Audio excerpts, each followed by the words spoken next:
Hey guys, thanks for joining us for this 130th episode in Season 2 of Good Questions with Cameron Dole. Special guests on this episode include a friend of the show, Brandon Lang of BrandonLang.com. He's also the host of the Best Damn Sports Betting Pod, period. We'll also visit with legendary actress and singer and songwriter Susan Anton has a new TV series Idol Chat that premieres tomorrow. We'll also visit with actor John C. McGinley. We'll be talking about the final season of Brooklyn Nine-Nine. And our final guest, it is 9/11, and we've got author Damon DiMarco going to be talking about his 20th anniversary edition of Tower Stories, an oral history of 9/11. Of course, if you would, please take the time to subscribe, comment, leave some feedback, check out the shop, and share with your friends. Now, no one ever says, I have the perfect amount of free time. You're either wishing you had more or complaining about being bored. The bad news is you're supposed to be in the middle at that perfect amount. In a new study, researchers say the sweet spot is a moderate amount of free time. Too little makes people feel like they didn't have enough time to relax and do what they want, and too much was associated with a sense of lacking productivity and purpose. The study involved more than 35,000 people, and it featured a series of questionnaires which connected free time with subjective well-being. Now, in general, people were happier with more free time, up to about 2 hours per day. Then scores began to drop once free time exceeded 5 hours. Unfortunately, they didn't determine an optimal amount of free time.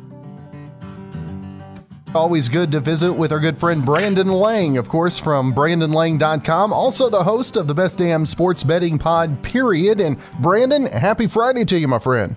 Thank you, my brother. How are you? I am well, and NFL is officially underway. Brandon, how excited are you for the weekend that's still upcoming? Yeah, I thought that game last night was fantastic. Little disappointed in how poorly Tampa Bay's defense played. I think they'll get better as the year goes, but having everybody back and as good as they looked in the playoffs last year, they didn't look very good. Offensively, they looked unbelievable, as did Dak Prescott in Dallas. It's going to be interesting to see if Dallas can continue with that success offensively. I see no reason why they can't, and they're going to be a beast in the NFC. And conversely, if that's the way that Tampa offense is going to play, and if that's as good as Brady's going to look, that could be one of the most prolific offenses we've seen in quite some time with the weapons he has and how much he has command of the offense. To get the ball back with just over a minute, go right through him, and kick a field goal to win it, it just reminds you of how good that man is. And it was great to see. If you're a fan of old men, 44 years old, to do what he did last night is almost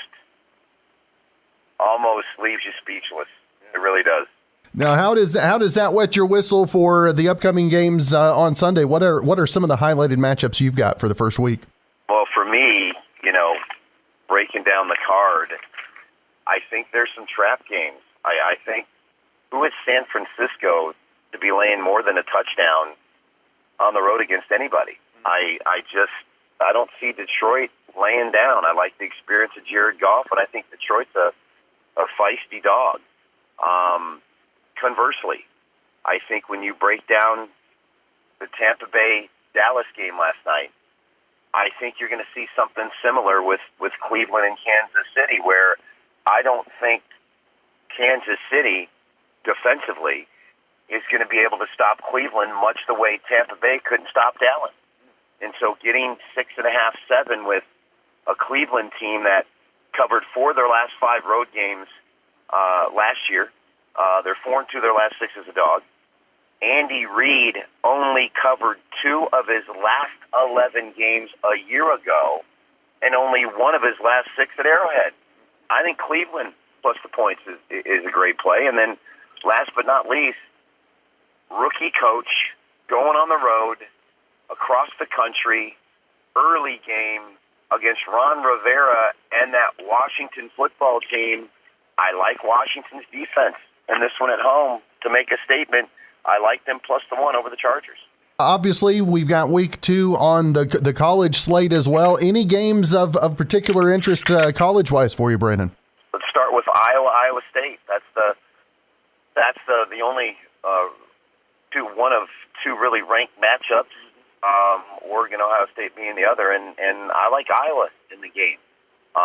This is an Iowa team that, if you look at the matchup between the two, Matt Campbell, 0-4 straight up, 0-4 against the spread his last 4 versus Iowa, and as a Big 12 home team, 6-7 their last 13 against the number. And you take Iowa outside the Big 10, their last 9 games, 8-1 against the spread. If you let the eye test guide you, you watch that Iowa-Indiana game, Iowa dismantled a really good Indiana team that had everybody back from their success last year, and they didn't just beat them. They dominated them. And so getting more than a field goal with Iowa here is way too many. I like Iowa plus the points. And a lot of people are off Oregon because they struggled with Fresno State. I personally feel that Fresno State's going to turn out to be one hell of a football team, and it was more of Fresno State being better than people thought than Oregon being not as good. And I think Oregon can hang around with Ohio State getting 15.5 now. I just don't see Oregon getting blown out. I like them plus 15.5. All right, and now we did talk about NFL. Are there any teams that you think we should keep an eye on this year, maybe that are going to see some vast improvements over what we saw last year? Carolina with Matt Rule in his second year. I think you have to keep an eye on them. I think with Sam Darnold going down there, new scenery, and their defense, McCaffrey's back healthy. I would keep an eye on them. And last but not least, in the NFC, keep an eye on Washington with Ryan Fitzpatrick. Their defense is legit. The problem with them last year is they had poor quarterback play. Ryan Fitzpatrick has come in, veteran presence. If he can just play well and not turn it over, their defense is going to keep them in football games. Keep an eye on the Washington football team. There you go. And of course, you can find out more, BrandonLang.com. Also, Brandon, the best damn sports betting pod period as well. I want to tell our listeners where to find more info about that as well. Yeah, and there's a with the Monica Lewinsky mini-series, docu-series dropping this week. I have an unbelievable Monica Lewinsky story on the podcast, which is unreal. Best damn sports betting pod, period. Enjoy the Monica Lewinsky story, and let's have a big winning weekend. There you go. Well, Brandon, always great to visit with you, my friend. Hope you have a successful weekend, and we'll talk to you again next week. Thank you, brother. Do want to say thanks to the sponsor for today's podcast episode, Smiley's Breezy Vapes, located at 313 Falcon Road. Stop in and see them for Wacky Wednesdays, plus they've got great specials and events going on Saturdays. Check out the largest selection of premium juices and disposable flavors in Southwest Oklahoma.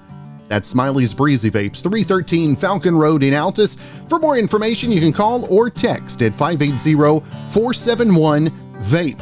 That's 580-471-8273.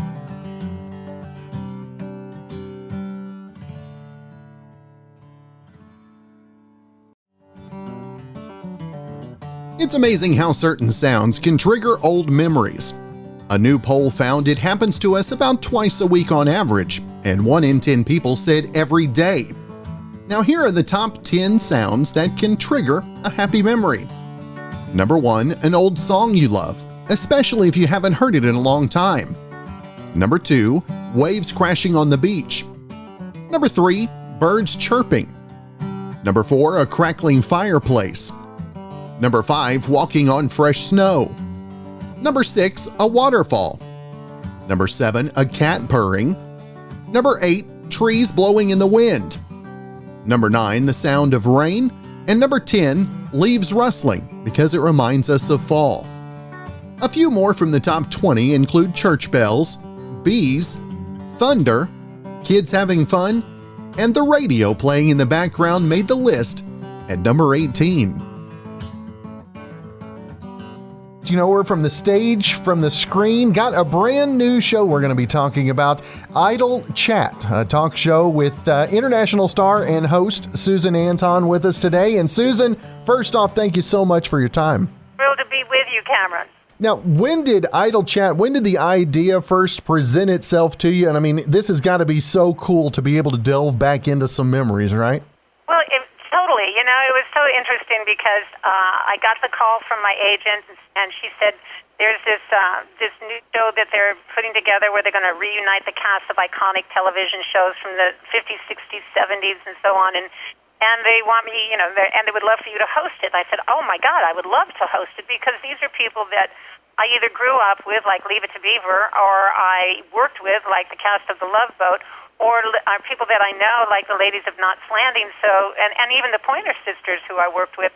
So it was really great to be able to reunite them. We have 8 episodes started at the Hollywood Museum, and everybody was completely delightful and excited to see their friends and castmates. And you talked about Leave It to Beaver. That is the premiere episode with Jerry and Tony. And what was maybe the eye-opening moment that folks can expect in the new episode, the premiere, I should say? Well, you know, first of all, it's so cute to see them go back and remember because clearly everybody wants to talk to them about, you know, what they've been doing. I mean, what they did back there, Leave It to Beaver, and they have some really fun stories to share from behind the scenes, from behind the camera, because they were just kids, you know, so they're trying to get an education. They had some pranks they pulled in their, you know, their studio classroom and stuff like that they shared. But also, what they're currently, you know, both of them are very active in the theater. Sometimes they've worked together. And Tony is a brilliant sculptor. So there's some surprises there that when you start to learn about these people beyond what you know them as, and you see them kind of all grown up into their real lives today, it's pretty remarkable. And Susan, as you're asking questions and you're getting the response back from the guests on the show, I mean, how long did it take you to feel comfortable in the hosting duties, if you will? You know, I felt comfortable from the get-go. I think it's because I've had so many years on the stage as a performer or an actor on Broadway, you know, and I've done so many interview shows that I find it fascinating. I'm completely curious about other people and what they're up to and where they've been, and especially if they're people that have touched my life, you know, in some capacity. I mean, like the Pointer Sisters, I've been singing their songs forever. Or, you know, E.T. the Extraterrestrial. Who doesn't have a memory of going to that movie and crying buckets of tears, you know? And for you, this last year, a lot of folks, it seems, have really delved back into our history, and to be able to share the history with some of the actors that kind of formed our history television-wise, I mean, that's got to be a huge thing for you on a personal level as well. It is. You know, there's I just see there was such a sweetness about it all, and I think that it's important for us to remember that today. That kindness is a good thing. Laughter, family, friendship, some lessons about how to conduct one's life with, integrity. And all of these shows, it's so interesting, going back to Leave It to Beaver, when you think about how long ago that show was, and it was one of the first television series that saw life through the eyes of a child. And it's amazing how much wisdom, Theodore Cleaver had, and Wally and their gang of fellas, the way that they saw the world and the questions that they had about the world. And it's like, I think it's really important for us to kind of go back and remember, let's all be nice to one another again.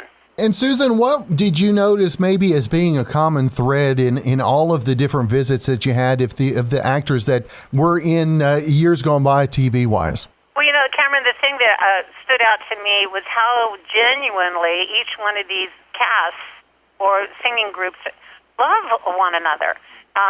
They spent so much time together when they were working on these projects that they would clearly spend more time with one another than their own families and friends. And so they were like an other kind of family, and they were so excited to be together again.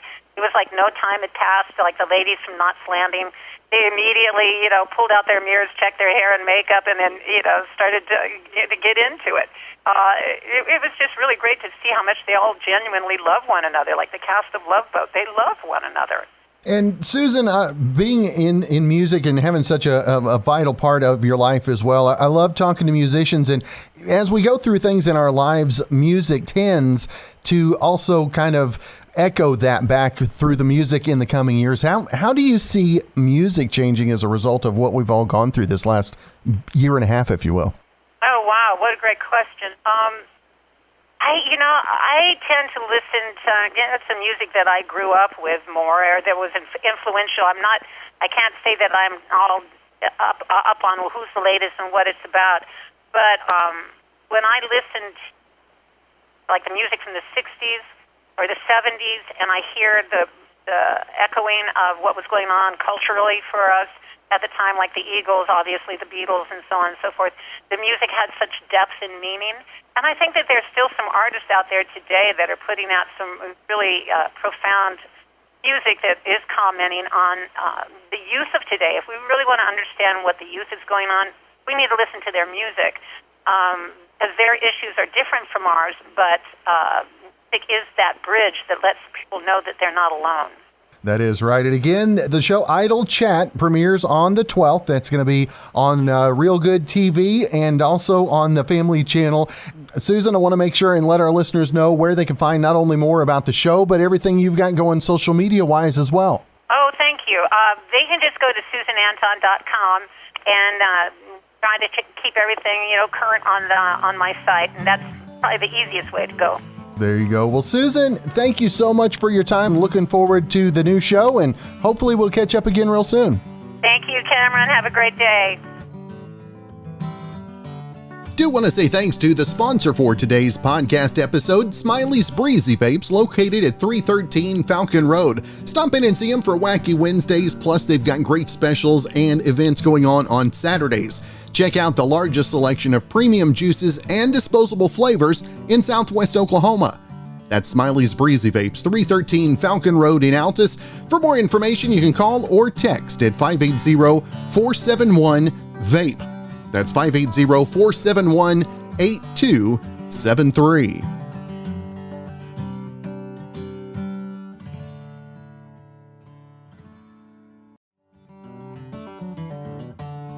A website called Finance Buzz is looking for someone to watch 13 horror movies, and they'll pay you $1,300 to do it. They'll also send you a Fitbit to wear so they can monitor your heartbeat and see how scared you get. The movies were made with varying budgets, and they supposedly want to know if that affects the amount of scares a movie delivers. The movies are Saw, The Amityville Horror, A Quiet Place 2, Candyman, Insidious, The Blair Witch Project, Sinister, Get Out, The Purge, the 2018 Halloween, Paranormal Activity, and Annabelle. With Amityville and Candyman, they didn't specify which version. Now, the budget disparity of these films is pretty huge. Paranormal Activity was made for $15,000, while A Quiet Place rang up a $17 million tab. Applications are due by September 26th, and you can apply at financebuzz.com. The final season of Brooklyn Nine-Nine continues on, and landed an arc on the series for the final season. John McGinley on the line with us. First off, John, always great to visit with you, sir. Thanks, Cameron. Great to spend the morning with you. How you doing? Doing well. How crazy was it coming in season 8 of an already established series? Was it pretty simple, pretty easy transition to feel your way in, if you will? Yeah, you put your finger right on it. When you got an ensemble that is marinated and grown together like that group of 8 actors, it's easy to jump in because they know what they're doing. They're not trying to reinvent the wheel, and they're good at their jobs.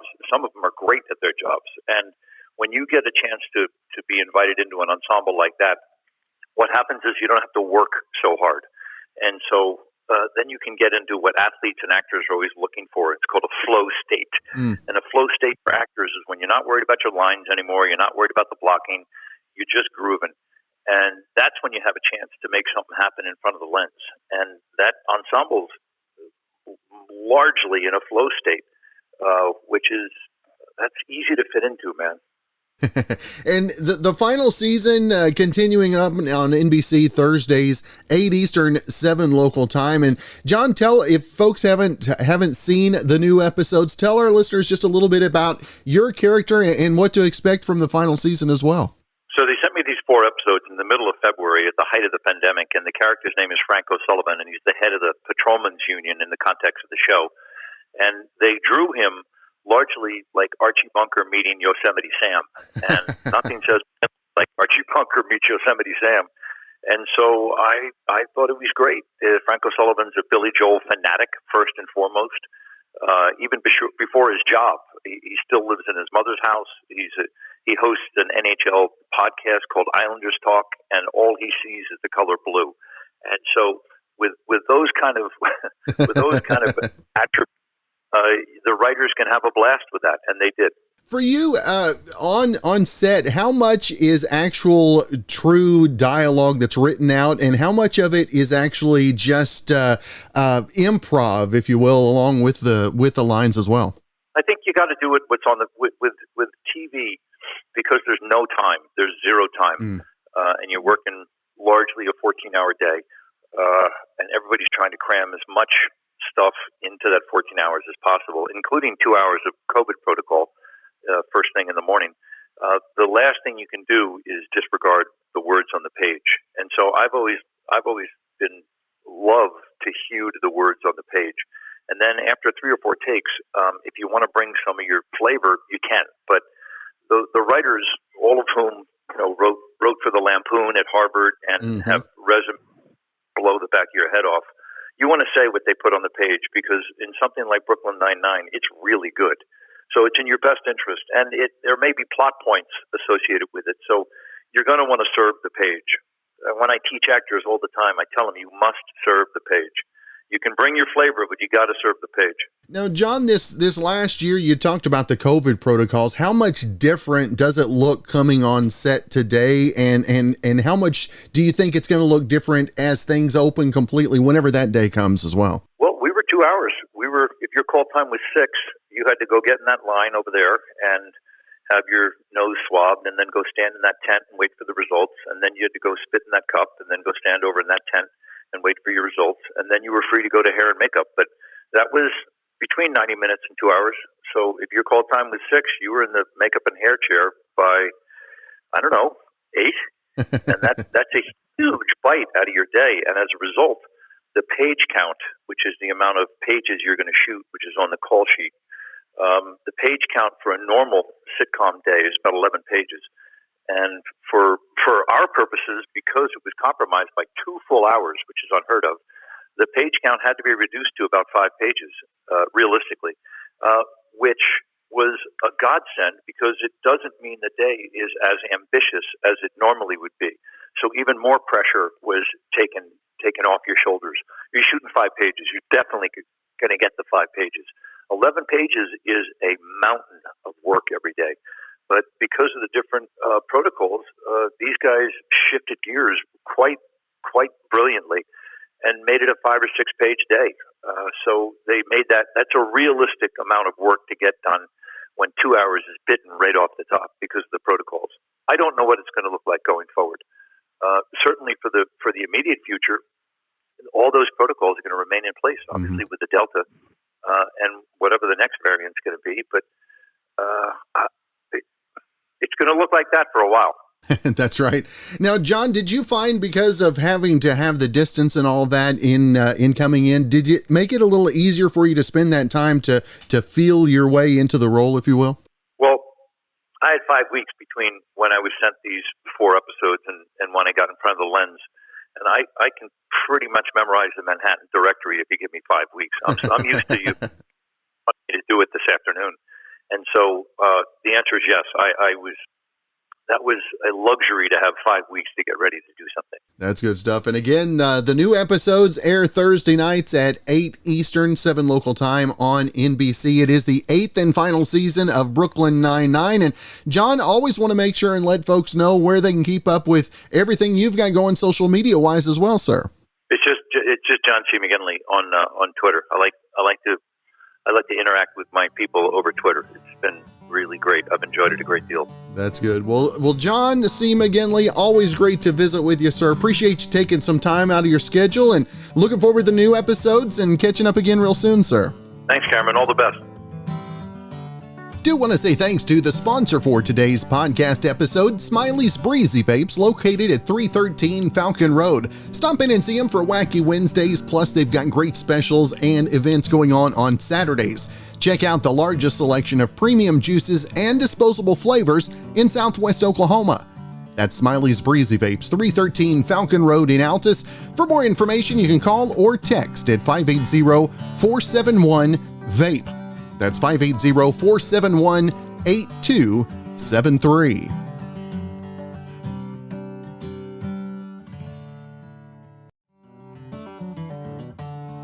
Now, Sunday is Grandparents' Day, and don't worry if you didn't get them anything. Fixing their computer when the Yahoo gets stuck in Portuguese is the greatest gift you could possibly give. Now, here are 5 helpful websites that grandparents should bookmark. So, first teach them what a bookmark is, then show them these sites. Number 1, Tech Support for Seniors. SeniorPlanet.org was designed by AARP to help older folks with computer stuff. It's the tech resource they always wanted, other than their grandkids. Number 2, a senior discount search engine. Seniors love deals, so a site called Kanoji.com built a search engine for senior discounts that's updated constantly and covers most stores and restaurants in the U.S. Number 3, recipes sorted by ingredient. All Recipes lets you search their massive inventory by ingredient. It's great for people with specific cooking or dietary needs. Number 4, an easy way to see grandkid photos. Tiny Beans is an app that lets you share photos with people. It's easier and less chaotic than things such as Facebook. And number 5, keep your brain sharp. Lumosity.com has daily brain games tailored to different ages and skill levels. Of course, we know that 9/11, the 20th anniversary, and with that in mind, we've got author Damon DiMarco, got the 20th anniversary commemorative edition of Tower Stories, which is an oral history of 9/11. And first off, Damon, I appreciate you taking some time to be on the show, sir. I'm pleased to be here. Thanks for having me. Now, tell us what was the thought process behind the commemorative edition and what's special about the 20th anniversary edition, if you will, Damon? Well, the publishers came to me and they said, look, it's been 20 years, and that in itself, as you know, was kind of hard to wrap our heads around. And they said, what would you feel about doing a retrospective section? And that is the bulk of the work of this book, the interviews were conducted within a year to 18 months after the towers came down. So what would it be like if we interviewed some noteworthy people now, looking back after it's been 20 years? And so I got a chance to interview Alice Greenwald. She's the head of the National 9/11 Memorial Museum. And to hear her talk about why we remember and what is the importance of remembering for human beings, I mean, it's just mind-blowing, her perspectives. I got a chance to talk to a Jesuit priest named Father Jim Martin. He's a New York Times best-selling author. And in the days after the tower, he went down, he set up a missionary to tend to the rescue and recovery workers down there. To hear him tell what he went through and what he saw and his service to other people, incredibly inspiring. So the retrospective section is all about that. It's these stories of people looking back and figuring out, Cameron, how far we've come by looking back. Now, what is maybe one of the common threads of the folks that have looked back 20 years later? What was maybe one of the common threads that folks have about what happened on 9/11 and how that affected them as well? Yeah, this is a great question. And I'm so glad you asked it because, I've been doing this work for 20 years And I've been trying to figure out exactly what is the thread that is running through all these stories. What and it finally hit me when I was doing this latest edition. Cameron, it's this. When we serve other people, when we put ourselves in service to other people, we are in fact serving ourselves as best we can and the other person. In our culture today, it seems like everybody's out for themselves, and it's everybody can sympathize with that. It's tough, but contradictory, right? It's kind of hard to wrap your head around, for me at least. When we look out for each other, we are in fact looking out for ourselves. It's the best way to look out for ourselves, and that's what binds us together, and that's what's throughout this entire book. And we talked this being 20 years. I mean, that's hard in itself to believe that it's been 20 years ago, but that means that's a whole generation of youngsters that don't remember, that don't know what happened that day. And how important do you think it is for us to keep that in people's minds of what can truly happen, and also to show the harrowing stories of folks working together, because it seems like that's something we need a little bit more today, right? Well, I agree with you on that completely. I've got a 9-year-old son. So it's an important question what you're asking to me, because, according to the U.S. Census Bureau, about 34 to 35% of the U.S. population was not even alive during 9/11 at this point, wow. Right? And of course, guys like you and me, we're going to shrink. The demographic gets smaller, and the other demographic, it's just a memory for that, or not even a memory. It's just a line in a history book. They're going to get bigger and bigger, right?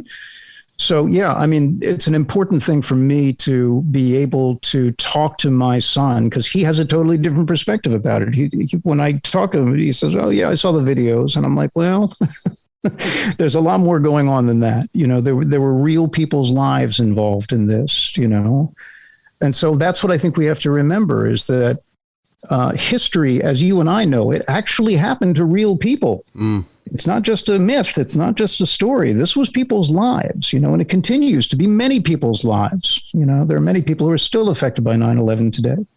And that's what we have to keep in mind, that our community has been impacted and that we still need to address it if we hope to move forward in a solid way.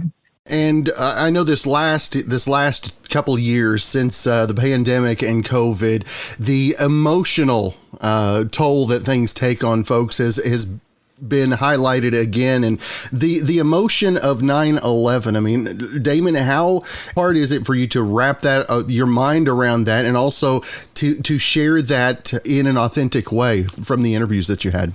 Well, what I try to come back to is the fact that I'm in a very privileged position at this point. I get to talk to people. It's a real blessing. What I've been given is this ability to just kind of listen to other people. They're the ones who went through things. I'm just a guy walking around with a recorder half the time, trying to make sense and trying to help them make sense of what they've heard. I go back to this, Cameron, this idea that when we put ourselves in service of other people, we are in fact going to find the gold that we've always been looking for, the community, the ability to be one with each other. And we look past our differences immediately and we find our similarities. And, that's what I think 9/11 means to me now, looking back, and what I think we can use moving forward. I think it's a very valuable lesson for us. And if that's the lesson we take from 9/11, I think it's a good one. That's right. Again, the book, Tower Stories, An Oral History of 9/11, the 20th Anniversary Commemorative Edition is available. And Damon, I always want to make sure and let folks know where they can not only find more info about the book, but your other writings and everything you've got going social media-wise as well, sir. Well, the book is everywhere as far as I know, so just look for it by its title. You could always find out more information on DamonDiMarco.com. My Twitter handle is Yes, I Act and Write. I do post things there as often as I can when I'm not scribbling. I'm just very pleased to be able to talk about this book and to remember all the service that was offered by people on 9/11. And I hope that we keep that in mind as we move forward through this weekend, especially. That's right. Well, Damon, again, thank you for your time today, sir. I wish you a happy 9/11 Remembrance Day. And brother, hopefully we can catch up again real soon. Well, I'd like that. Thank you, Cameron. We would like to say thanks again for joining us for this 130th episode in Season 2 of Good Questions with Cameron Dole. If you ever have a comment, a question, maybe anything else you'd like to know, you can hit me up on the contact page at gqwithcam.com. You can also find me on Instagram, Twitter, TikTok, and Facebook at GQWithCam.